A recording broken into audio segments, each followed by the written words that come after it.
The air in the arena was thick with the scent of ozone and stale sweat. It was 4 a.m., and while the city of Detroit slept, a skeletal crew of roadies was wrestling with 30 tons of steel and lighting rigs. Among them was Jack, a 24-year-old kid who lived on black coffee and the dream of being part of rock and roll history. He hadn't slept in 28 hours. His hands were mapped with fresh rope burns and his back felt like it was held together by prayer and duct tape. But for Marcus, the tour manager, Jack wasn't a person. He was a line item on a budget he was desperate to slash. Marcus stood on the edge of the stage, his polished Italian leather shoes a sharp, insulting contrast to the grime of the loading dock. He wasn't looking at the stage setup. He was looking at his stopwatch.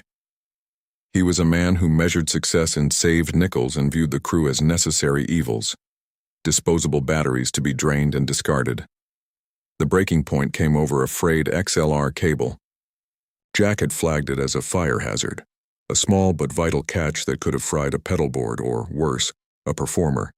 He asked for a replacement from the backup kit.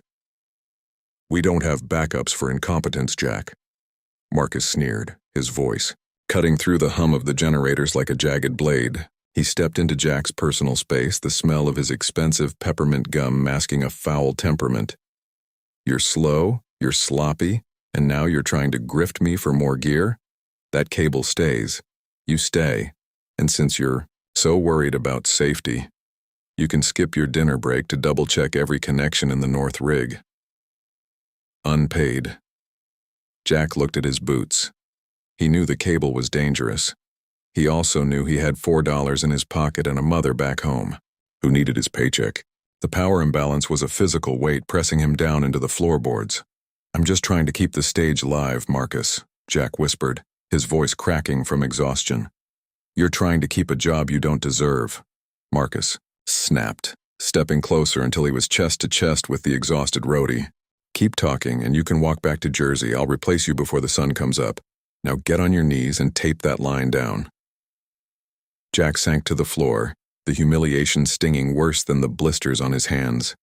Marcus stood over him, a king of a small, miserable hill, completely unaware that the shadows at the back of the stage were about to move.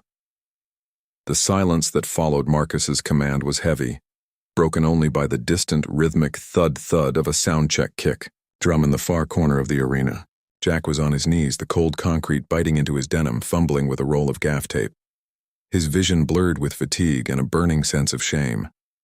Marcus stood over him, checking his gold watch with a performative sigh, the ultimate image of a man who valued minutes over souls. "Faster, Jack," Marcus drawled, tapping his foot. "The prince doesn't wait for charity cases. If this stage isn't hot in 10 minutes, I'm docking the whole crew's per diem. Consider it a stupidity tax for your little safety speech." A low, gravelly chuckle echoed from the darkness of the stage-left tunnel. It wasn't a friendly sound. It was the kind of sound that made the hair on the back of Marcus's neck stand up, a dry, raspy rasp that carried the weight of 50 years of rock and roll excess and hard-won authority. "Charity cases, is it?" The voice was unmistakable. Marcus froze. His predatory posture evaporated instantly, replaced by a frantic, sycophantic straightening of his blazer. From the shadows emerged a figure clad entirely in black. The light from the overhead truss caught the glint of silver rings and the familiar, tinted round spectacles. Ozzy Osbourne didn't walk onto the stage. He possessed it. He moved with a slow, deliberate shuffle, his eyes locked not on the manager, but on Jack, who was still frozen on the floor. "Get up, son," Ozzy said, his voice softer now but vibrating with an underlying growl. Jack scrambled to his feet, wiping his grimy hands on his jeans, unsure if he should bolt for the exit or sink further into the floor. Marcus, sensing the power shift, rushed forward with a jagged, nervous grin. "Ozzy, sir, you're early. We were just, cleaning up some technical errors. This boy was being a bit careless with the equipment, just making sure the standards. Stay high for the show tonight, you know how it is. Can't have the B team ruining the vibe." Ozzy didn't look at Marcus. He walked straight to the frayed XLR cable Jack had been worried about. He picked it up, squinting at the exposed copper through his glasses. Then he looked at Jack's hands. the raw blisters, and the trembling fingers. "You flagged this?" "Ozzy?" asked Jack. "Yes, sir," Jack whispered. "It's a fire hazard. I just wanted to make sure you were safe when you plugged in." Ozzy turned his head slowly toward Marcus. The Prince of Darkness persona was gone, replaced by something much more intimidating. A man who remembered exactly what it was like to have nothing. "He's worried about my safety," Ozzy said, his voice dropping an octave. "While you're worried about the price of a bloody cable? I've been listening for 5 minutes, Marcus. I heard you talk about dinner breaks. I heard you talk about NJ. I heard you talk to this man like he's a dog. Ozzy, it's just management." Marcus started, his face paling. "Management?" Ozzy stepped into Marcus's space, the same way Marcus had done to Jack. But where Marcus had brought malice, Ozzy brought the weight of a legend. "Without him, I'm just a madman shouting in a dark room. Without him, there are no lights, there's no sound, and there's no bloody paycheck for you to buy those shiny shoes with." Ozzy reached out and gripped Marcus's shoulder. It wasn't a hug, it was a vice. "I don't play for bullies," Ozzy hissed, his eyes flashing behind the tint.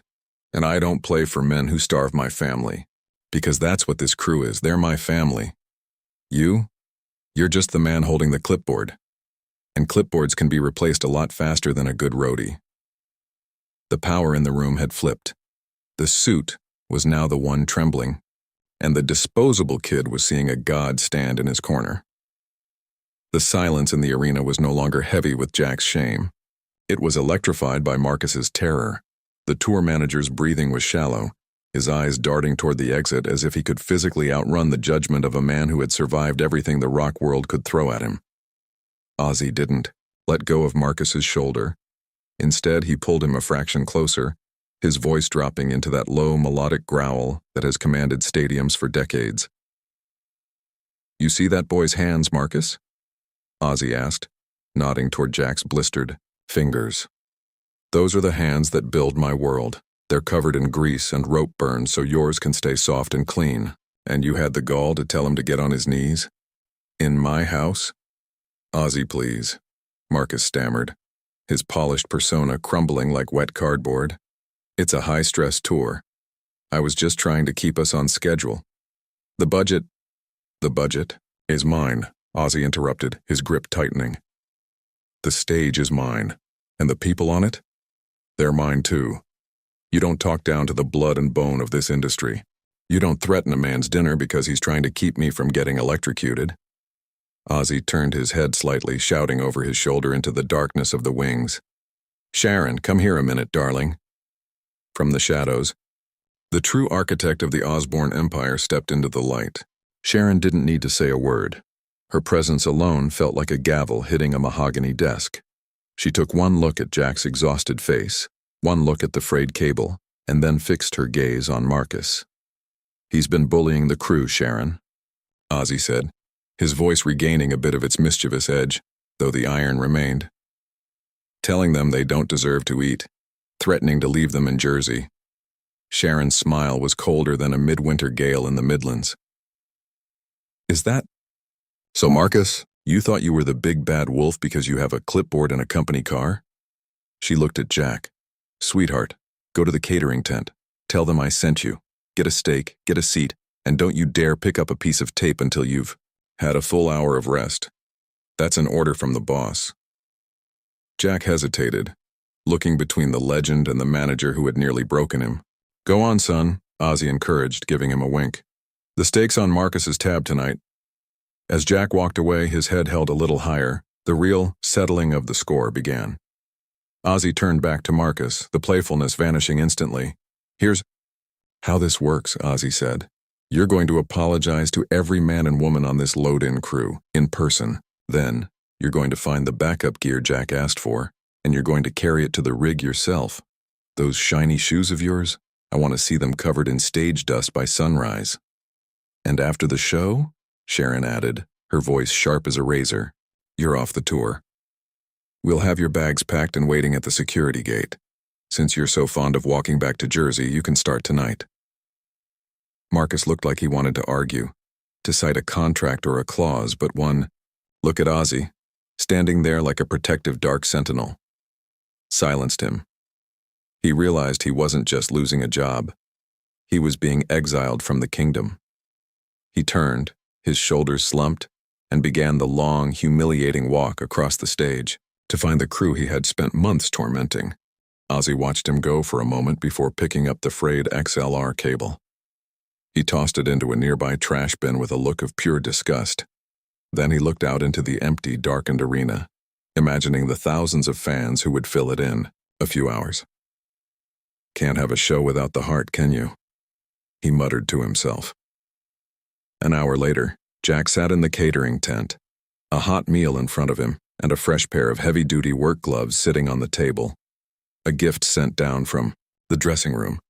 He wasn't just a line item anymore. He was part of the family, and as the first chords of soundcheck began to ring out through the walls, Jack knew he'd follow the Prince of Darkness into any storm, because he knew the Prince would be standing right there in the rain with him. The show didn't just go on. It exploded. There is a specific kind of energy that permeates a backstage area when the little guys know the big guy has their back. The tension that had been strangling the crew for weeks under Marcus's thumb had evaporated, replaced by a fierce, loyal urgency. Rigs were leveled with mathematical precision. Cables were taped down with pride, not fear. Every stagehand worked, twice as fast. Not because they were being screamed at, but because they wanted to prove Ozzy right. In the catering tent, Jack finished his steak, the best meal he'd had in 3 years of touring, and felt the caffeine and the adrenaline finally override the bone-deep exhaustion. He looked at the new work gloves Sharon had sent down. They were thick, reinforced leather, smelling of wood smoke and expensive tanning. When he pulled them on, they fit like a second skin. He walked back toward the stage just as the house lights dimmed to a bruised purple. The roar of 20,000 fans hit him like a physical wave, a wall of sound that vibrated the very marrow of his bones. In the wings, he saw Marcus. The former tour manager looked hollow. His Italian shoes were indeed caked in gray stage dust, and his expensive blazer was hooked on a jagged piece of scaffolding. He was lugging a heavy crate of backup amplifiers, work he usually deemed beneath his pay grade, while the head rigger watched him with a satisfied, folded-arm stare. Marcus caught Jack's eye for a split second. There was no sneer left, only the frantic, sweating realization that in the world of rock and roll, your title means nothing if the talent doesn't trust you. Then the intro tape rolled. The haunting, tolling bells of Black Sabbath began to chime, shaking the rafters. Ozzy appeared in the hallway leading to the stage. He wasn't the shuffling, quiet man Jack had spoken to an hour ago. He was vibrating, his eyes wide and manic, clanking his rings together. As he passed Jack, he stopped. The entourage, the security, and the photographers all ground to a halt because the prince had paused. Ozzy leaned in close to Jack, shouting over the deafening thunder of the crowd. "The cable, son! Is the stage hot?" Jack gave a firm thumbs up, his heart hammering against his ribs. "Deadly hot, Ozzy. Safest rig in the country." Ozzy let out a wild, cackling laugh that ended in a bark. He slapped Jack on the shoulder, the same shoulder Marcus had tried to belittle, and shouted, "Then let's give 'em hell." With a leap that defied his age, Ozzy bounded onto the stage. The explosion of pyrotechnics lit up the arena, and the first power chord from the guitar shook the foundation of the building. From his position in the wings, Jack watched the man work. He saw the way Ozzy interacted with the front row, but he also noticed how Ozzy would occasionally glance back at the monitor engineers and the lighting techs, giving them a subtle nod of the head. It was a silent conversation. "I see you. I know. You're the ones making this magic possible." By the time the encore, Paranoid, finished, the arena was a sea of sweat and ringing ears. As the house lights came up, the crew didn't wait for the strike command. They moved as one. Jack was unhooking the main north rig when he saw a security guard approach Marcus. The guard didn't say much. He just handed Marcus a manila envelope, his final payout, and pointed toward the loading dock. No limousine was waiting. No backstage pass was hanging around his neck. Marcus grabbed his suitcase and walked out into The cold Detroit night, his silhouette disappearing into the fog of the parking lot. He was a ghost in a kingdom that no longer recognized his authority. Sharon Osbourne appeared on the stage deck as the loadout began. She walked straight to the crew chief. "Double the holiday bonus for everyone on this shift," she said, her voice carrying easily over the clatter of flight cases. "And Jack, he's moving up to the A-team. I want him on the private charter to Chicago tomorrow. He's got a good eye for detail." Jack stood still for a moment, the heavy gaff tape still in his hand. He looked up at the empty rafters, then down at his new gloves. He had started the day as a disposable battery, a boy one mistake away from homelessness. He was ending it as an essential gear in the greatest machine in music. As he hauled the last crate toward the truck, he passed Ozzy's dressing room. The door was cracked open. He could hear the legend laughing, probably retelling a story from the road. Jack didn't stop to knock. He didn't need to. He just smiled, gripped the handle of the crate, and pushed. The Prince of Darkness had demanded justice, and for the first time in Jack's career, the road felt like home. The moral of the story is, true, icons don't build themselves up by tearing others down. They build empires by lifting up the people who carry the weight. If you're the boss, remember, the person taping the cables today might be the one saving your life tomorrow. The sun began to bleed over the jagged Detroit skyline, casting long amber shadows across the empty parking lot of the arena. For most people, the day was just beginning, but for the crew of the No More Tours trek, this was the finish line of a marathon. The last semi-truck hissed as its pneumatic brakes locked, its belly full of the steel and electricity that had just shaken 20,000 souls. Jack stood by the loading dock, his breath hitching in the cold morning air. He was covered in a film of graphite dust and stage sweat, his muscles screaming in a language he was finally starting to understand. He watched the taillights of the equipment trucks fade into the distance, but for the first time in his life, he wasn't wondering where his next meal was coming from. He felt a presence beside him. It wasn't the frantic, sharp-edged energy of Marcus. That man was long gone, likely sitting in a lonely airport terminal clutching a one-way ticket and a bruised ego. No, this presence was heavy, grounded, and smelled faintly of expensive tea and menthol cigarettes. "You're still standing then?" Jack turned. Ozzy was wrapped in a massive floor-length black coat, his hair a wild thicket of salt and pepper strands. He looked tired, genuinely, deeply tired, but his eyes were clear. He wasn't the Prince of Darkness right now, he was just a man who had finished his shift. "I'm still standing, Ozzy," Jack said, his voice raspy. "Just waiting for the crew bus." Ozzy clapped a hand on Jack's shoulder. The leather of Jack's new gloves creaked against the wool of Ozzy's coat. "Forget the bus, son. Sharon says you're with us now. The A-team doesn't bounce around in a tin can with 30 other blokes. You've got a seat on the bird to Chicago." Jack blinked, the weight of the words hitting him harder than any speaker stack. I don't know what to say, sir, thank you." "Don't sir me," Ozzy chuckled, a dry, rattling sound that turned into a cough. "I'm just a singer. You're the one who made sure I didn't turn into a human light bulb on that stage tonight. That cable you found? My tech looked at it after the show. If you hadn't flagged it, the surge would have hit my mic stand during the first chorus. I'd be the late Ozzy Osbourne by now." He paused, looking out at the horizon where the sun was finally cresting the buildings. "People like Marcus," Ozzy continued, his voice dropping into a serious fatherly tone. "They think the world is built on numbers. They think if they squeeze the people at the bottom, more gold comes out at the top, but they're wrong. The world is built on loyalty. You look after the man to your left and the man to your right, and the gold takes care of itself."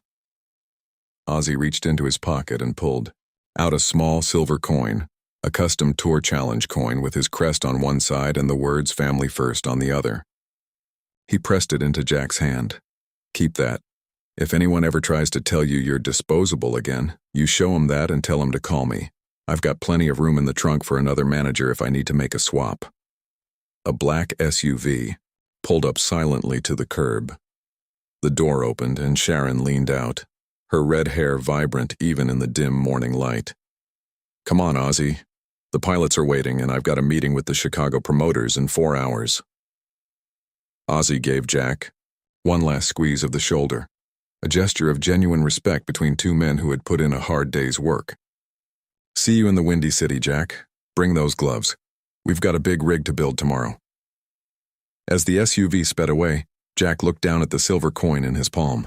He looked at the arena behind him, a hollow shell of concrete that, only hours ago, had been a temple of sound. He realized then that the justice Ozzy had demanded wasn't just about firing a bad boss or getting a better meal. It was about the restoration of dignity. Jack didn't feel like a roadie anymore. He felt like a guardian. He tucked the coin safely into his pocket, picked up his kit bag, and started walking toward the private terminal. The road was long, and the work was hard, but for the first time the path ahead was glowing. It's time to the final payoff. When the world sees a star, they see the lights. When a star looks at the world, they see the people holding the torches. Ozzy Osbourne didn't just save a show that night, he saved a man's spirit. The flight to Chicago was a blur of pressurized cabin air and the hum of jet engines, but for Jack, it felt like traveling to another planet. Sitting in a leather swivel chair with a hot towel and a glass of orange juice, he watched the clouds break over the Midwest. He wasn't tucked into a cramped bunk on a vibrating bus. He was in the inner sanctum. Across the aisle, Ozzy was fast asleep with a silk eye mask on, snoring softly, a reminder that even the Prince of Darkness needed to recharge his batteries. When they touched down at Midway, the transition was seamless. A fleet of black SUVs whisked the A-team to the venue.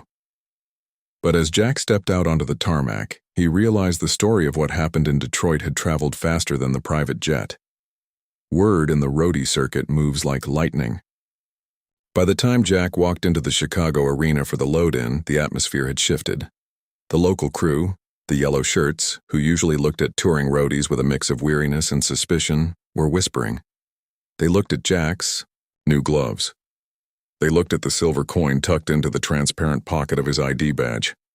"You the kid?" one of the veteran riggers asked, a grizzled man with a gray beard and a black Sabbath tattoo that looked 40 years old. "I'm Jack," he replied, reaching for a motor chain. The veteran nodded slowly, a look of profound respect in his eyes. "Heard what the prince did for you. Heard how he handled that suit, Marcus. We've all dealt with guys like that for decades, kid. Usually the talent just walks past and pretends they don't see us bleeding. Ozzy, he's different." Jack realized then that Ozzy hadn't just saved him. He had sent a shockwave through the entire industry. He had reminded every promoter, every manager, and every corporate accountant that the show doesn't belong to the people in the offices. It belongs to the people on the floor. As the Chicago show kicked off, the energy was even higher than Detroit. But the real justice came during the post-show breakdown. A new tour manager had been flown in, a woman named Sarah who had worked with the crew for years in lower positions. She didn't wear Italian leather shoes. She wore scuffed work boots. "All right, listen up," Sarah shouted over the comms.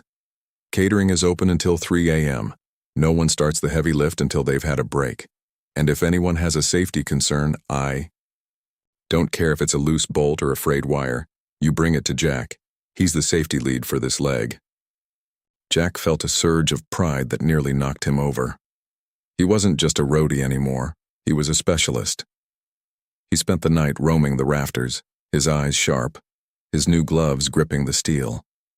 He was no longer working out of fear. He was working out of a deep, soul-level loyalty to the man who had stood up for him when he was at his lowest. In the final moments of the tour months later, as the last crate was tucked away in Los Angeles, Ozzy found Jack one last time. He looked older, the road having taken its toll, but his smile was bright. "We did it, Jack," Ozzy said, leaning against a flight case. "No fires, no falls, just rock and roll." "Just rock and roll, Ozzy," Jack agreed. "Remember what I told you," Ozzy said, pointing a ring-covered finger at Jack's heart. "The suit might sign the check, but the crew signs the history books. Don't ever let anyone make you feel small again. Jack watched the legendary singer walk toward his car, the fans screaming his name behind a chain-link fence. They were cheering for the music, but Jack was cheering for the man. The greedy boss was a distant memory, a cautionary tale told over late-night coffees in catering tents. The roadie had found his voice, the prince had found his guardian, and the score wasn't just settled, it was legendary. In a world that often rewards greed, Ozzy Osbourne chose grace. He proved that the loudest voice in the room should be used to speak for those who aren't allowed to speak for themselves.